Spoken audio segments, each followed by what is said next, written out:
Desde la ciudad autónoma de Buenos Aires, transmite MQR. www.masqueunaradio.com.ar.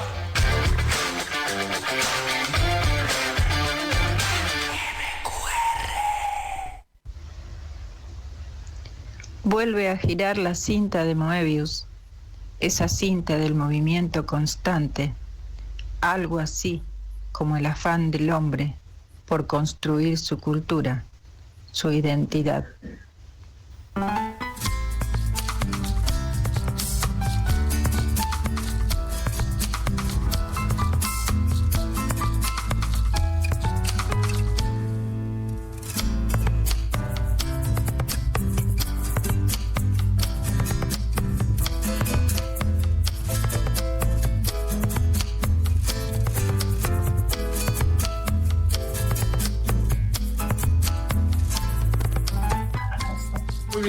Comenzamos a girar en esta cinta de Moebius de todos los jueves en Buenos Aires. ¿Cómo estás, Lidia? ¿Cómo te va?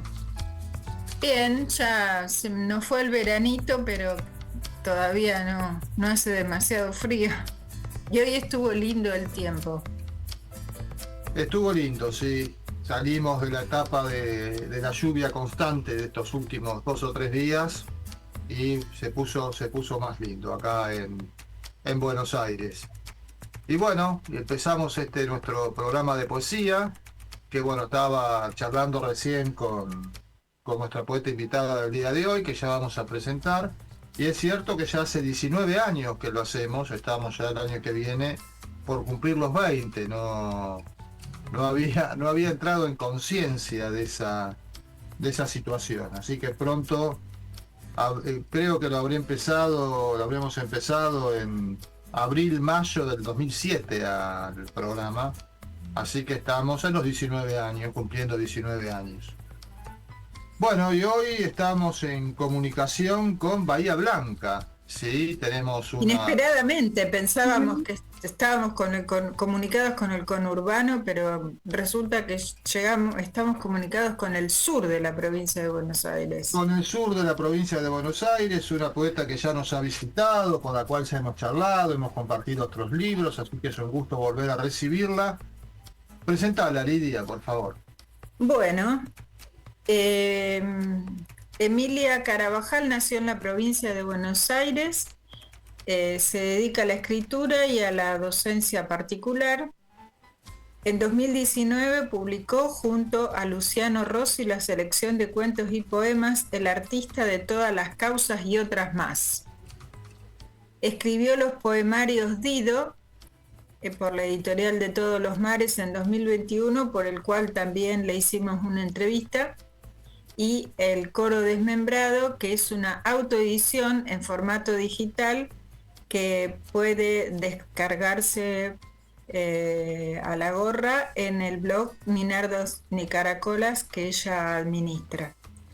También ha publicado cuentos, poemas y ensayos de forma virtual en diferentes revistas, además de en su blog. Bueno, bienvenida Emilia Carabajal nuevamente a Moebius en la radio. Hola, muchas gracias, es un gusto verlos de nuevo. Para nosotros también, Emilia, y bueno, es un gusto poder compartir este poemario, este libro, que me ha gustado mucho leerlo. Y como hacemos siempre en el programa, antes de empezar a charlar, le pedimos al poeta invitado que lea algún poema, así empezamos a entrar en el clima del libro y empezamos a charlar. Dale, perfecto. Entonces, puedo leer el primer poema que escribí. No es el primer poema que figura en el orden final del libro, pero sí es el primero que escribí. Entonces, voy a leer este poema que se titula Abel. Yo, Abel, primero entre los muertos, inauguro mi estirpe. Siembra soy de mi hermano. Toda la tierra es mía. Por mí ruge, por mí se abre, de mí se impregna. Por mí toda la tierra es una llaga. No hay hermano que me guarde. Mi hermano, ninguna tierra es suya. Brote de mí mi sangre, surco de mí mi herida, estigma de los mansos que me corona. Yo, Abel, pastor vuelto simiente, fecundo el primero, la tierra de sombra.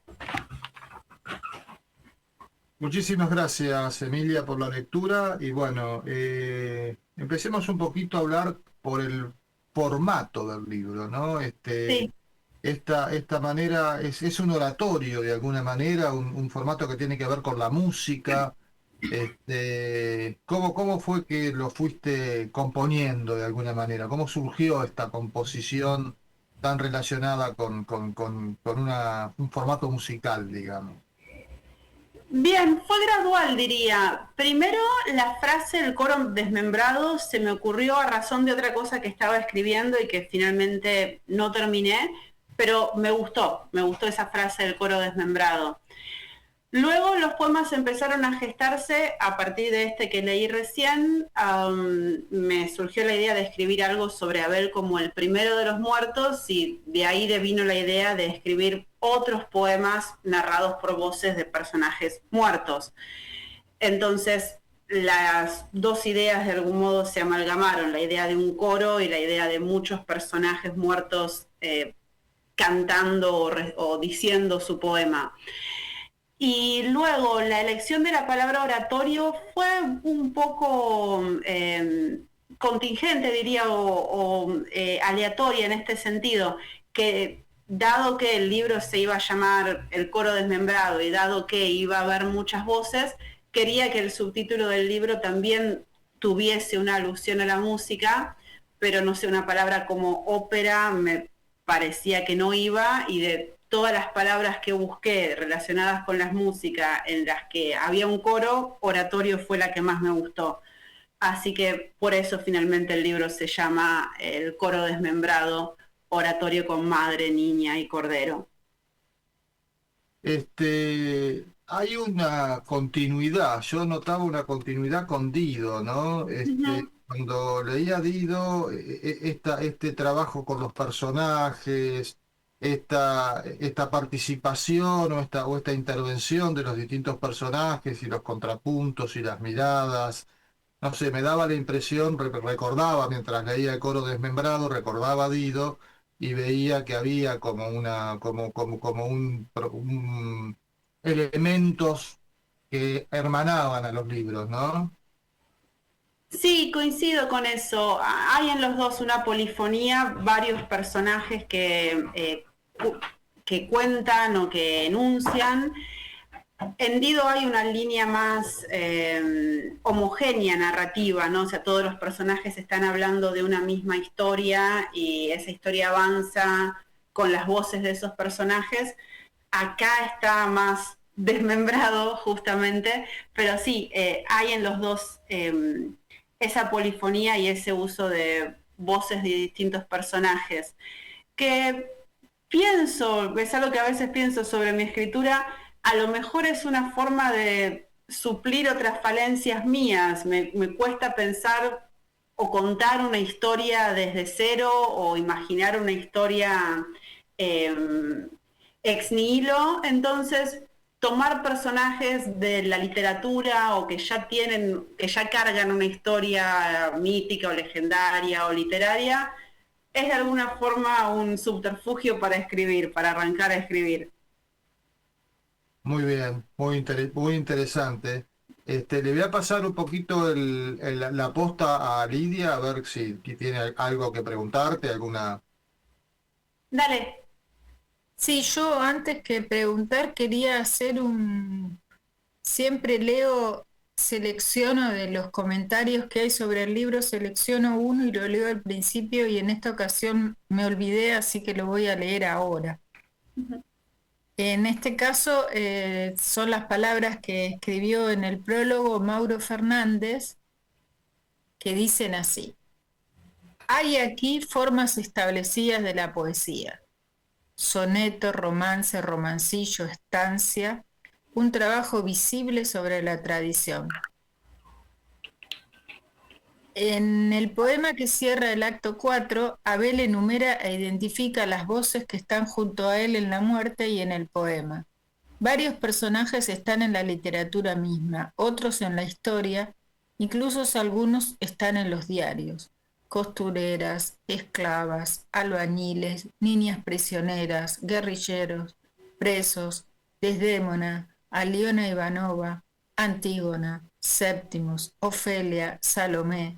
Hay una ronda que canta en la muerte lo que no ha podido decir.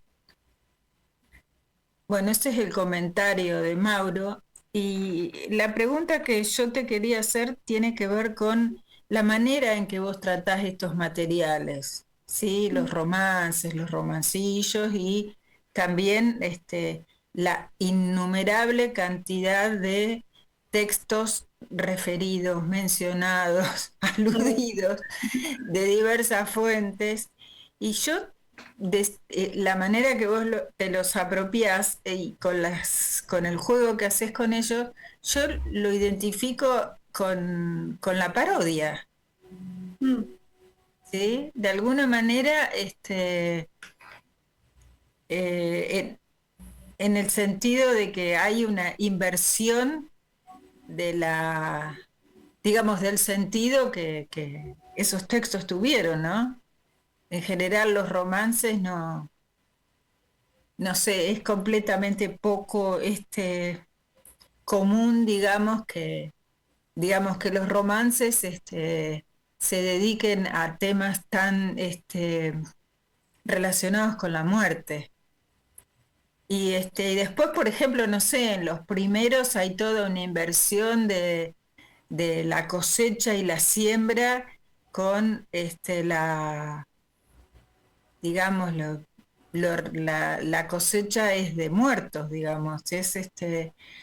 Eso produce un efecto que es al mismo tiempo cómico y dramático. Sí, no sé si vos perdón. ¿diste tal cosa o simplemente es tu manera de...? No, porque en Dido no estaba esto presente. Tenés razón, sí, en Dido no estaba eso. Acá hay un mayor distanciamiento de esas fuentes, diría, y ese mayor distanciamiento tiene algo de paródico. Yo no lo había pensado en esos términos, pero coincido con lo que decís. Hay un uso por momentos más distante, más intencionalmente distante del material original, y eso genera un efecto paródico. Ahora, diría que no, al menos así lo interpreto yo, ¿no? No es solamente paródico o no es paródico, no es solamente paródico en el sentido de provocar un efecto cómico o irónico, que también creo que en muchas de esas apropiaciones de fuentes clásicas o de materiales clásicos hay una conservación de lo trágico ahí también, y un tomarse en serio lo mismo que esa fuente clásica se toma en serio. Me parece que hay una tensión entre esas dos cosas. Por ejemplo, hay un soneto en el que Abel se pregunta por el silencio de Dios, por qué Dios permite que su hermano lo haya matado, por qué Dios permite que sucedan todas las cosas horribles que suceden. Y en ese soneto, la pena de Abel y la consternación de Abel son tomadas en serio. Inmediatamente después viene otro poema que es una estancia en la que un cordero se burla de Abel y le dice: date cuenta de que Dios no existe, que por eso está callado. Ahí está lo paródico en esa respuesta del cordero, pero en el momento en que Abel sufre por el silencio de Dios, eso es tomado en serio, me parece, una conservación de lo trágico ahí. Eso, me parece que hay una tensión entre las dos cosas, entre una conservación de esa tragicidad original y una cierta distancia que por momentos es irónica o cínica o cómica. Y a pesar de lo terrible de algunas de las cosas que estás diciendo, por ejemplo, no sé, la de las niñas de Guatemala, supongamos que Sí. es durísima, o bueno, la mayoría, hay momentos donde tanta explosión de sentido, no sé, por ejemplo, el de Aureliano, de Cien años de soledad, el último de los Buen Día, ¿no hay momentos en que te reíste Ah, mientras sí, sí. escribí? Sí, Algunas totalmente. cosas, algunas cosas yo mientras era imposible no reír, ¿no? A pesar de las cosas tremendas que estabas contando. Sí, sí, hubo momentos que me resultaron graciosos cuando los escribí y que espero que hayan quedado graciosos en el libro. Sí, totalmente. Y otra particularidad que quería hacer notar, porque es muy especial, es que hay momentos en que los personajes hablan directamente con vos, con el yo autoral, pongámosle. Ah, ¿por qué? Te dirigen la palabra. No sé a qué momento te referís, perdón. Oh, bueno, espera que, por ejemplo, en un momento yo, Se me ocurre que quizás te en refieras al... el cordero, Desdémona también, pensé que hablaba con vos, y también con Abel. Hay momentos en que yo sentí que te dirigían la palabra. Tendría que buscar la cita y lo voy a hacer mientras estés leyendo algún poema. Dale, Buscar dale. donde yo sentí que te hablaban los personajes, pero quizás fue una interpretación mía de lectora. Pero ahora voy a buscar porque sí. Hagamos una cosa, le vamos a pedir a Emilia que lea un poema, el que ella quiera, y mientras tanto vos, Lidia, buscás alguna cita como para que podamos ver eso. Así ¿Te es. animás? Te invitamos a leer entonces un poema mientras Lidia busca esa cita y después charlamos este tema.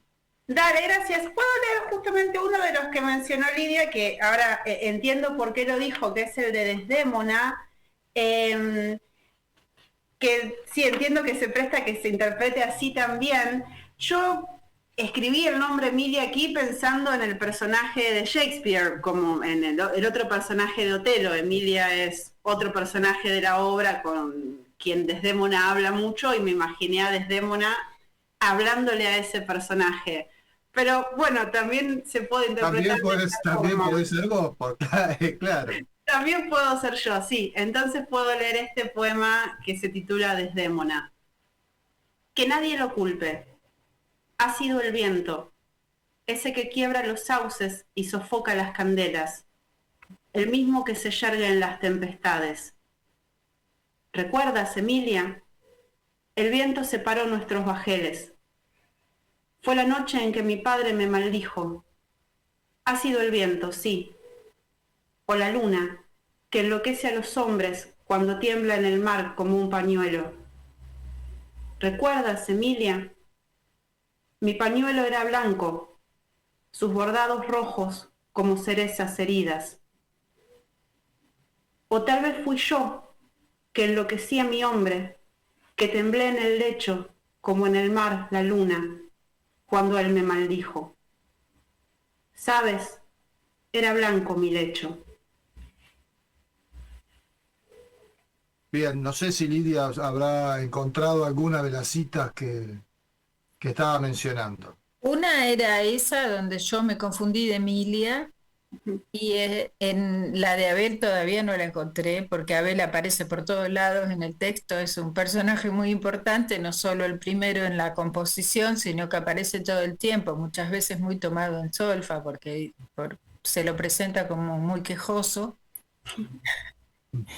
Y el corderito, que parece ser el personaje más querido del oratorio, ¿sí? En un momento está muy triste el corderito y no le faltan razones y ella le dice, viens te coucher avec moi. Entonces yo sentí que ella lo estaba como meciendo al corderito. Ah, Avec sí, moi. sí. A pesar de la cita, yo me lo tomé como que, ¡mua! Eras vos, era el autor, digamos, bueno, el yo lírico. Sí, sí, me acuerdo de ese poema. En ese poema hay un diálogo entre el cordero, el cordero es un personaje importante en el libro, es el cordero muerto por Abel, el cordero que Abel sacrificó en honor a su Dios. Entonces ese cordero es un personaje importante y en ese poema que estabas mencionando dialoga con otro personaje importante que es una niña que murió recientemente y que está viendo ese mundo que se describe en el libro. Y lo que yo imaginé al escribir eso es que el cordero, que tiene esa cosa muy cínica, le dice eso a la niña, que esas palabras, vente a acostar conmigo, se las dice el cordero a la niña. Y que son sacadas de la versión original de Caperucita, de Charles Perrault. El lobo le dice a Caperucita eso en un momento. Ajá. Bien, entonces, por lo menos en este poemario no sos uno de los personajes, ni los personajes hablan con vos. No, al menos yo no lo pensé así. Si tengo que pensar en alguna identificación, diría el personaje que me cae más simpático y con el que más me identifico es el cordero, justamente por esa cosa medio cínica y socarrona que tiene todo el tiempo. Diría que si pensándolo, entiendo que no es exactamente así, que uno no está en lo que escribe, que no hay una expresión de nada personal o biográfico mecánicamente. Pero como este es un texto que tiene algunas características teatral, al haber tantos personajes que asumen su voz en primera persona como máscara poética o como personaje teatral, bueno, no sería un excesivo atrevimiento que algunos te hablaran. Yo todavía no, en algún momento voy a encontrar la cita donde quién sabe qué personaje habla con Abel y yo interpreté todo el tiempo que vos te habías atrevido a que a veces te hablaran. Bueno, quizás en el próximo libro, no sé si estás escribiendo otro. Sí, ahora estoy escribiendo más ensayos que poesía, pero bien podría ser. Y sí, coincido con lo que decís, es una interpretación posible y en eso de las máscaras también se juega eso de ciertos personajes con los que uno se siente más cómodo, con los que siente más afinidad. Y los lectores que por ahí no están tan familiarizados con todo ese caudal de personajes diversos que hay, ¿no? De obras de lo más diversas, no sé, del canción. Incluso yo había interpretado que el venía a acostarte conmigo era de Moulin Rouge, de la película. Pero hay muchas alusiones constantes a montones de libros, pero supongo que habrá lectores tuyos de los que se han descargado el libro de tu blog que no tendrán las mismas lecturas y sin embargo se pudieron acceder por completo al libro del mismo modo, no es que hay que entrar con un diccionario. Sí, estoy de acuerdo con vos. Me parece que en general cuando en un libro hay referencias a otras obras o alusiones a otras obras, si uno las capta, eso le da un placer adicional a la lectura, pero muchas veces no es indispensable. Uno puede disfrutar igual o comprender igual o intuir por dónde va la cosa, igual intuir que ahí hay una referencia algo cínica o intuir que ahí hay algo trágico, aunque no se conozca la fuente original. Sí, me da la impresión de que si alguien lee el libro sin registrar cada una de las alusiones, no es un impedimento para leerlo. Bueno, ahora nos tendrías que leer un par De alguna manera abre un espacio esa alusión, y abre también una posibilidad al lector, ¿no? Cuando cuando esa persona no conoce esa alusión, bueno, queda algo resonando ahí. Sí, totalmente, como posibilidad para hacer una búsqueda, para tratar de encontrar esa fuente original, o si en algún momento esa persona toma contacto con esa fuente original, que eso resignifique esa lectura anterior, sí. Totalmente. ¿Qué te parece, Emilia, si para cerrar esta primer parte del programa, no nos lees un par de poemas, 2 poemas, y después vamos a la música? Dale, perfecto. Entonces, voy a buscar alguno de aquellos a los que hicimos referencia. El de Abel, en el que Abel se lamenta por el silencio de Dios, que es un soneto. Sí, Lamento de Abel. Piadoso, a defenderme no atinaba al sufrir la fraterna arremetida, mas no expresaba queja resentida, malherido, plegarias te elevaba. Ya muerto en este páramo me hallaba, tanta alma vi llegar adolorida, y la mía, igualmente compungida, esperando señal tuya se encontraba. Hace siglos que aguardo tal suceso. ¿De qué vale, Señor, la mansedumbre? ¿De qué valen la fe, la espera, el rezo? ¿Por qué callas y privas de tu lumbre al pobre corazón del ansia preso, y así agravas la humana pesadumbre? Ese es el lamento de Abel. Y bueno, puedo leer la respuesta del Perdón Cordero. que te interrumpa. Sí. Acá encontré la cita donde Ah, el yo protagoniza. sí. Hay una nota al pie de este poema, a mi Ah, entender algo irónica, que dice, nótese el cambio de registro del pastor que hasta ahora ha dado al verso libre. Para hablarle al Dios que venera se inclina por la métrica rigurosa y los versos rimados. Para hablar con patrones muy solemnes se pone. Para no desentonar, le sigo el juego.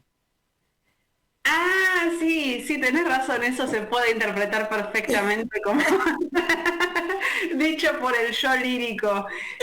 Solo pensé, bueno, se relaciona con lo que te decía recién de que aquel personaje con el que más me identifico es con el Cordero. Yo pensé esto como dicho por el Cordero. No pegué una.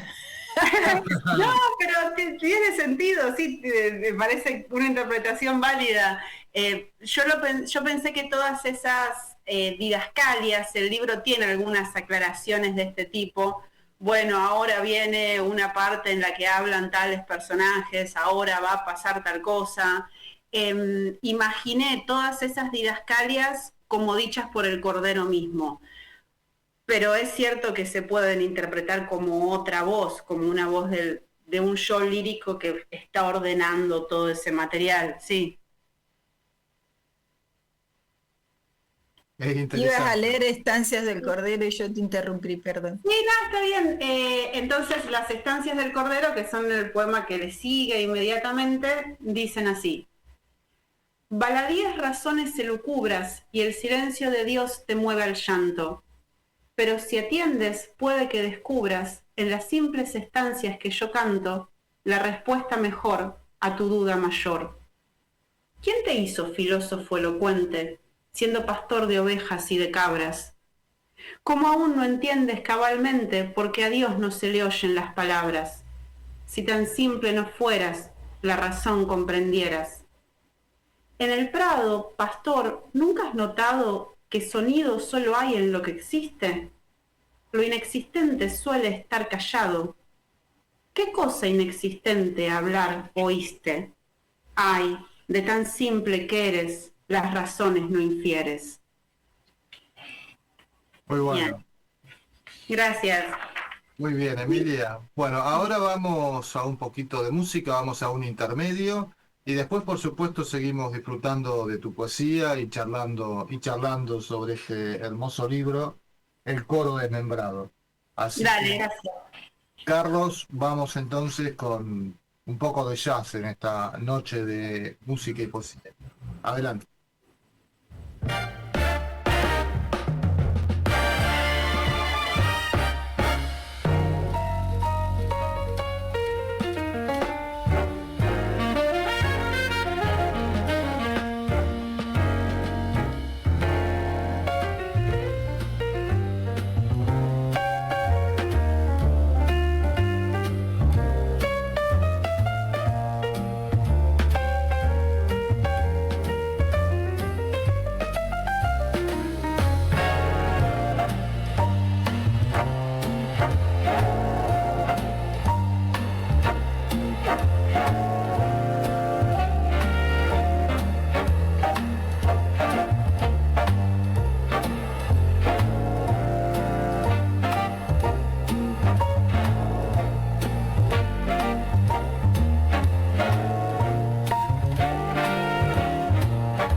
y seguimos girando en esta cinta de Moebius de todos los jueves en Buenos Aires.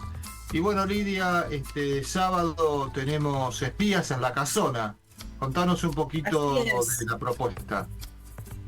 Sí, Espías en la Casona es una reunión de poetas que organizamos junto a nosotros dos, junto a Pilar Sanjurjo y Misael Castillo, que se hacen llamar los espías rusos, por algo será. Y organizamos esta reunión en Humahuaca 3508. La reunión consiste en una mesa de lectura y después la gente que asiste a la lectura puede leer un poema también, así se hace más participativo. Y pasado mañana, sábado 11 de abril, de 18 a 21, están invitados los poetas Oguanta Salazar, Eduardo Mileo, Andy Nachón, Daniel Arias, Alina Moro y Stefano Branca. Espero que va a estar muy lindo. Y ¿está Eduardo Mileo también? Sí, Oguanta Salazar y Eduardo Mileo y Andy Nachón, Daniel Arias, Alina Moro, Stefano Branca. O sea, es lindo porque este ciclo, empezando por los conductores, que somos de generaciones muy diferentes, no un poco, muy diferentes, y los poetas invitados también, o sea, es un ciclo que mezcla gente muy diversa. A veces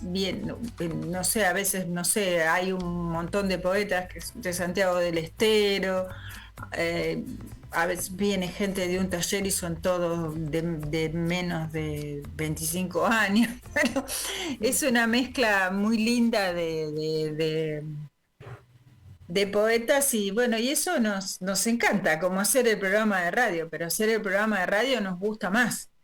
Por eso después de las entrevistas las subimos a YouTube y ahí cualquiera puede escucharlas. También a iVoox, pero iVoox solamente se escucha por audio. O sea, a mí me gusta más iVoox para escucharlas. Pero en YouTube se pueden escuchar y ver. Claro, nos ven a nosotros y se asustan un poco. Y ven por lo menos de mi persona. El poeta invitado. O la poeta invitada.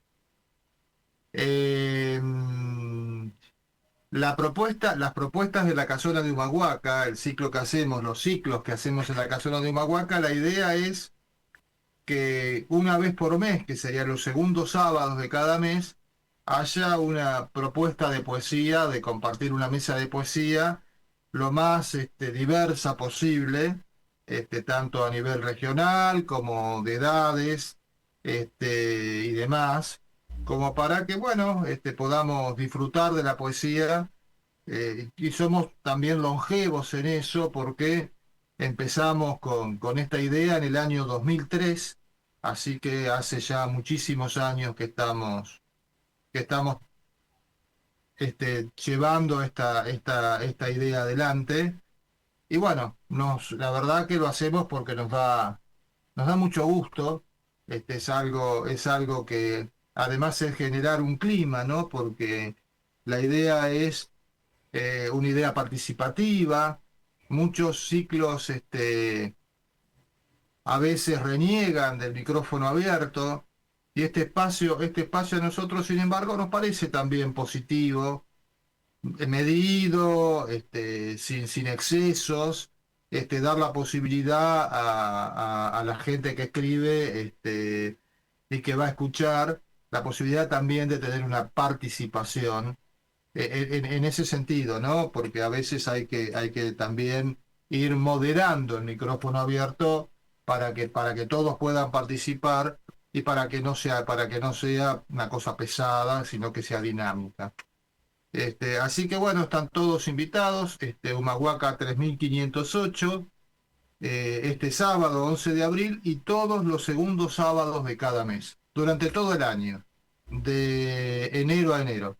¿Sí? Estamos en Humahuaca 3508 compartiendo poesía, así como de enero a enero estamos haciendo el programa de radio y compartiendo también la poesía de todo el país, Y si algún poeta del interior quiere venir y tener alguna participación especial, que nos escribe en Facebook o en Instagram y tratamos de colarlo en la lista para que no se sienta solo en la gran ciudad.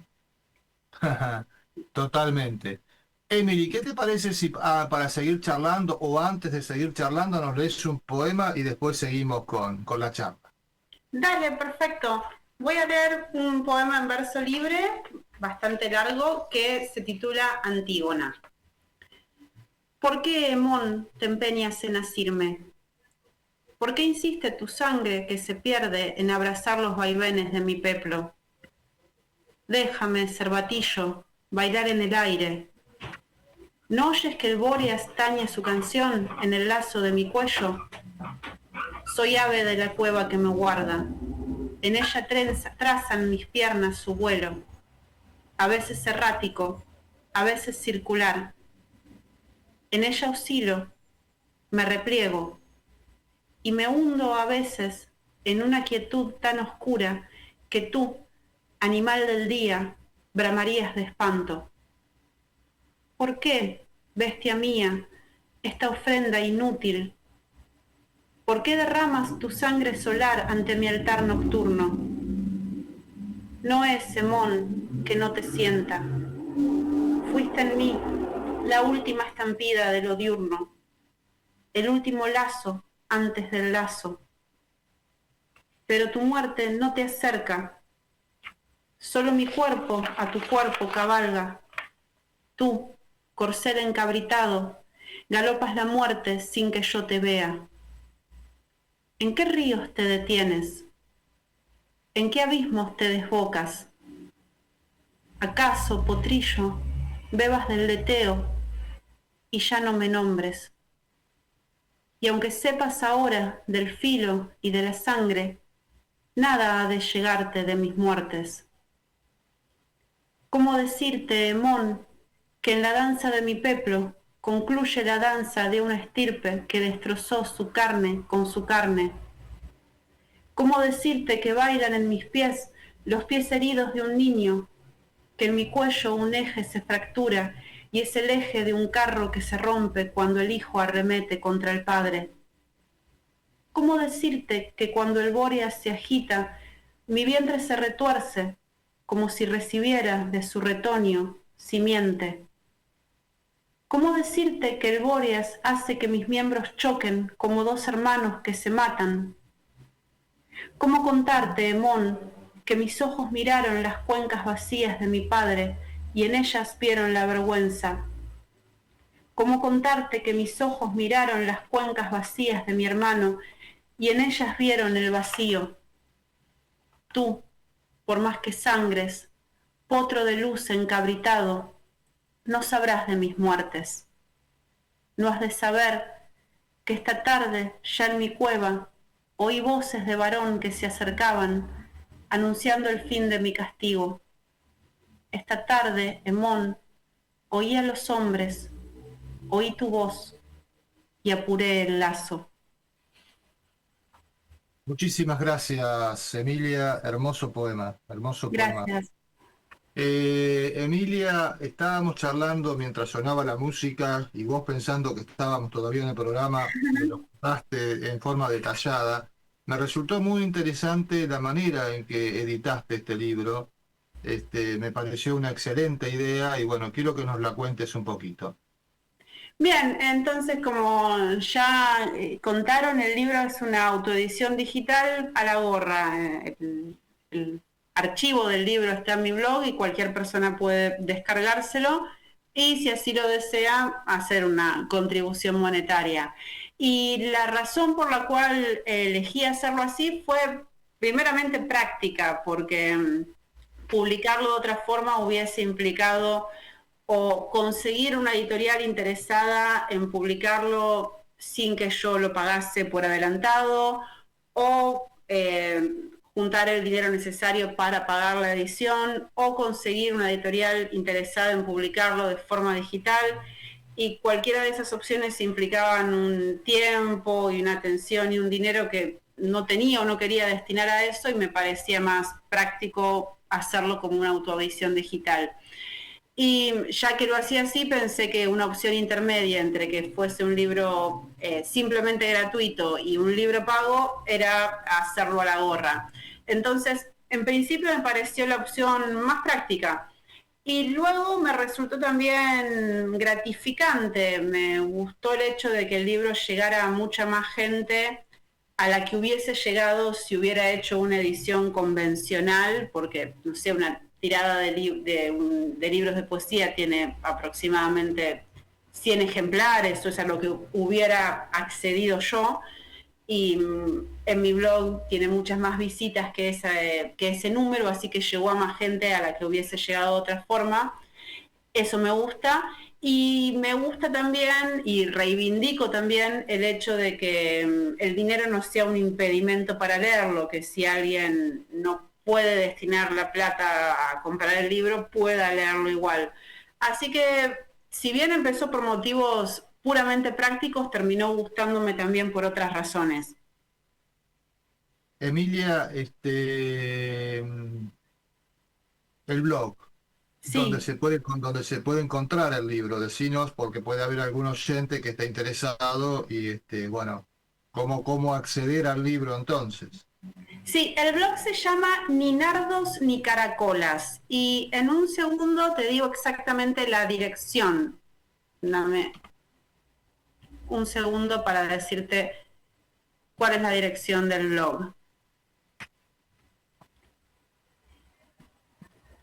Bien, repito, el nombre del blog es Ni Nardos ni Caracolas y la dirección del blog es ninardosnicaracolas.blogspot.com.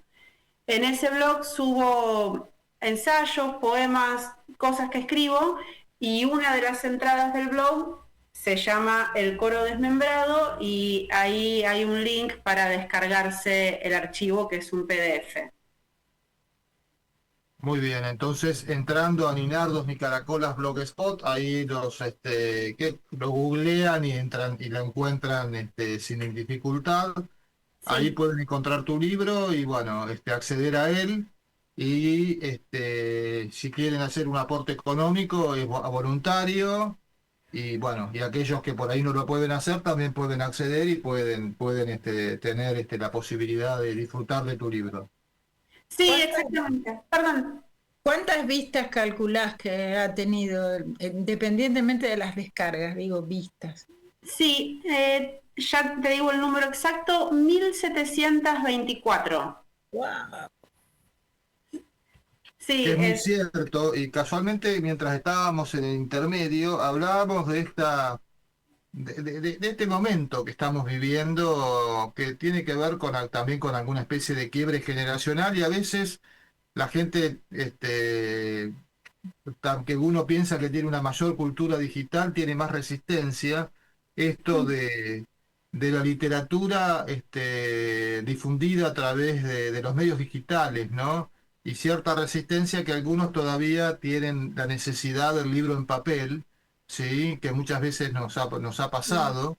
Pero bueno, esta posibilidad del libro digital es una posibilidad que abre de alguna manera el acceso a la lectura a mucha gente que por ahí de otra manera no tiene. Nosotros mismos muchas veces con determinados libros que no son accesibles porque no están en librerías en Argentina y demás, logramos llegar porque tenemos estos libros digitales, ¿no?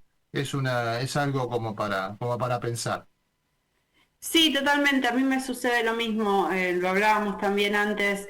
Yo no podría leer todo lo que leo si tuviera que leerlo todo de forma impresa, porque hay cosas que son muy poco accesibles, difíciles de encontrar o muy caras.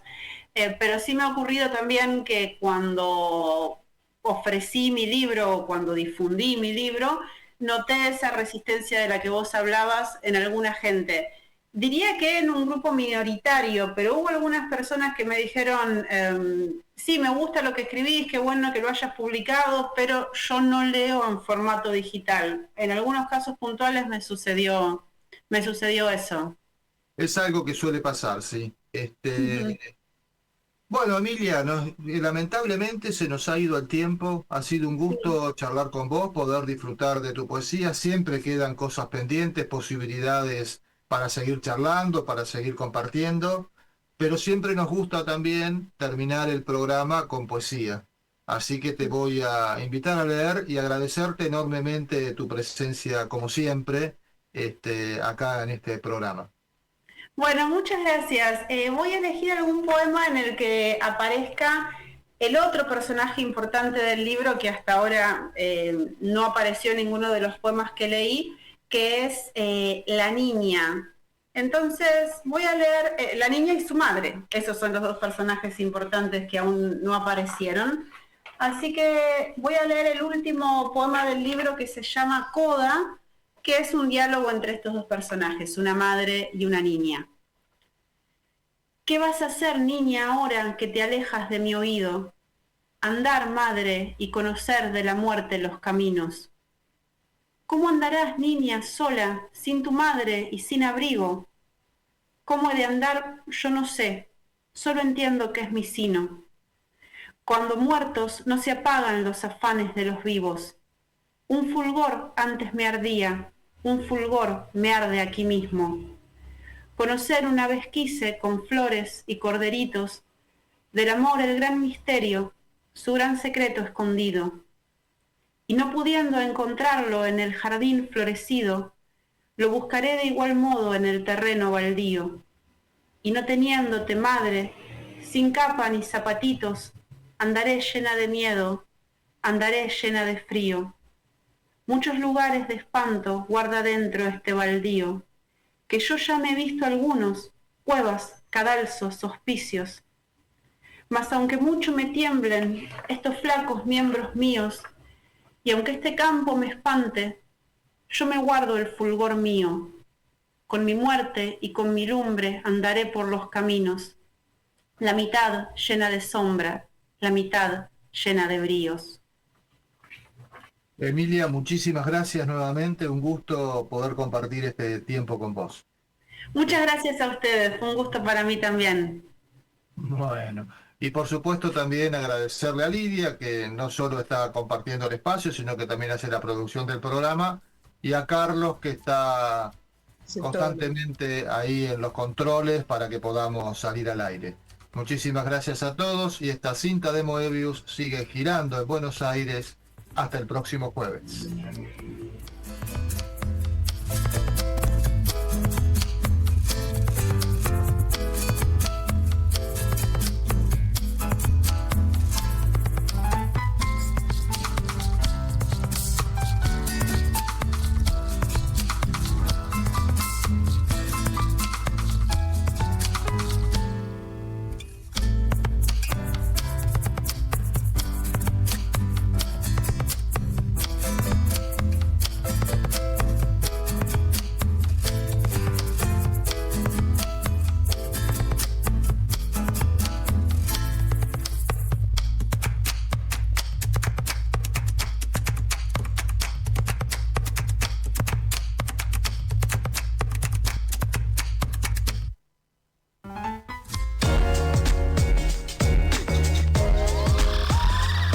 MQR, más que una radio.